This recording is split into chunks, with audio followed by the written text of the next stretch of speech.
Which of the following is not a characteristic of a well written thesis statement. कहता है इसमें से कौन सी जो है वो थीसिस स्टेटमेंट की करेक्टरिस्टिक में नहीं आता। ठीक है, तो सबसे पहले हम लोग देखें स्पेसिफिक को, तो ये थीसिस स्टेटमेंट में आता है कि वाज़िया होनी चाहिए, मुख्तसर होनी चाहिए। ठीक है, आर्ग्यूएबल, जिस पर बहस हो सकती हो, क्लियर होनी चाहिए, जिसकी समझ आने वाली हो, साफ हो, समझ आने वाली हो, वैकी ये नहीं होनी चाहिए क्योंकि इसमें होता है धुंधला सा, तो इसलिए ये नहीं होगी। तो the correct answer is about 40 MCQs. Which of the following is not a characteristic of a well written thesis statement is vague. What is the purpose of literature review in academic writing? कहता है literature review का academic writing में क्या मकसद है। To summarise existing research, to introduce new research, to criticise other author, to avoid citations. कहते हैं literature review basically क्या होता है, हम लोगों की जो पहले से रिसर्च हुई होती है उसको हम लोग दोबारा से स्टडी करते हैं, उसको जो है वो समराइज़ करते हैं। हम लोग अपनी नई स्टेटमेंट, अपनी नई जो है वो रिसर्च करने से पहले प्रीवियस रिसर्च को जो स्टडी करते हैं उसको कहते हैं लिटरेचर रिव्यू। तो इसका क्या मकसद होता है, समराइज एग्जिस्टिंग रिसर्च, कि जो एग्जिस्ट कर रही है रिसर्च उसको समराइज करना, उसको शॉर्टली बयान करना। The next MCQs, which of the following is not a reliable source for academic writing. कहता है कौन सा रिलायबल सोर्स नहीं है। पील रिव्यू जर्नल आर्टिकल, ये तो है। उसके बाद जो है वो गवर्नमेंट रिपोर्ट, ये भी आता है सोर्स में कि हम लोग गवर्नमेंट रिपोर्ट से भी जो है वो लेते हैं। उसके बाद एकेडमिक बुक से भी लिए जाती है एकेडमिक राइटिंग के लिए। बट विकीपीडिया, क्योंकि इसमें हम लोग एडिट नहीं कर सकते हैं, एज सच जैसे पेश की जाती है वैसे ही हम लोगों को यूज़ करने होते हैं, तो Wikipedia it's not a reliable source, ये जो है वो मौजू तरीका नहीं है एकेडमिक राइटिंग का। विच of the following is not a component of academic integrity. कहता है कंपोनेंट होता है एकेडमिक इंटीग्रिटी का ऑनेस्टी, कोलैबोरेशन, ये दोनों ही इसके कंपोनेंट है। बट प्लेगिज्म एंड चीटिंग, प्लेगिज्म में क्या करते हैं, किसी और ने काम किया है, मैंने असाइनमेंट की है, कोई और जाकर अपने नाम लिखकर उसे सबमिट करवा दे, तो ये एकेडमिक इंटीग्रिटी का कंपोनेंट नहीं है। चीटिंग भी और ये भी दोनों ही। What is the purpose of conclusion in academic writing.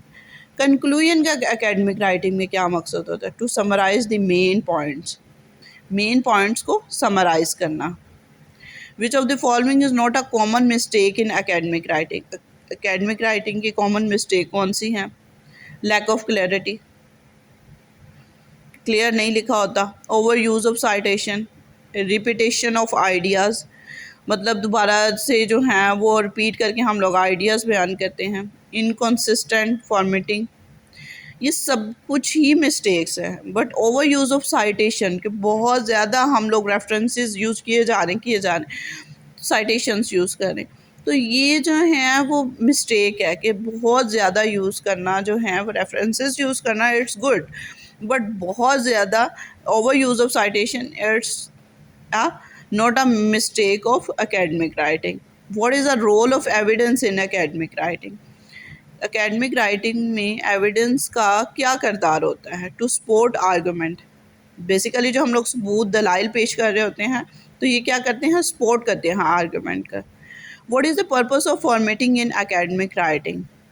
क्या मकसद होता है फॉर्मेटिंग का एकेडमिक राइटिंग में, टू इंश्योर कंसिस्टेंसी, ये कंसिस्टेंसी को इंश्योर करती है, यकीनी बनाती है, इसका मकसद ये होता है। विच of the following is not a stage of revisiting in academic writing. Academic writing revisiting stage में हम लोग बेसिकली क्या करते हैं, हम लोग दोबारा से विज़िट करते हैं एकेडमिक राइटिंग को।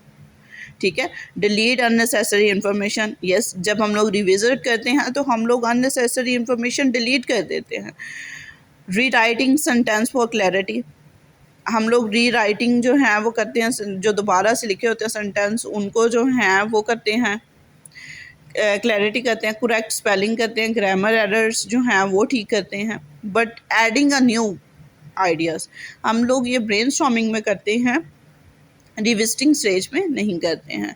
What is the role of thesis statement in academic writing? Thesis statement का क्या मकसद होता है? बेसिकली थीसिस स्टेटमेंट क्या होती है, हम लोग मेन पॉइंट जो हैं वो किसी के बयान कर देते हैं तो उसको कहते हैं थीसिस स्टेटमेंट। तो उसका क्या किरदार होता है एकेडमिक राइटिंग में? हम लोग बेसिकली क्या करते हैं, to summarise the main argument, जो मेन हमारी आर्गूमेंट होती है उसको समराइज कर देते हैं। The next MCQs: which of the following is not a common organizational structure in academic writing? Organizational structure क्या है academic writing का? Chronological, septal, cause and effect. ये ऑर्गेनाइजेशनल स्ट्रक्चर हैं कि वक्त की वजह से, सेप्टल जगह की वजह से, कोज एंड इफेक्ट की वजह से academic writing, but random, it's not a common organisational structure, ये कॉमन स्ट्रक्चर नहीं है। What is the purpose of peer review journal in academic writing? To provide a accurate and reliable information. Peer review journal जो हैं वो accurate और reliable information provide करते हैं।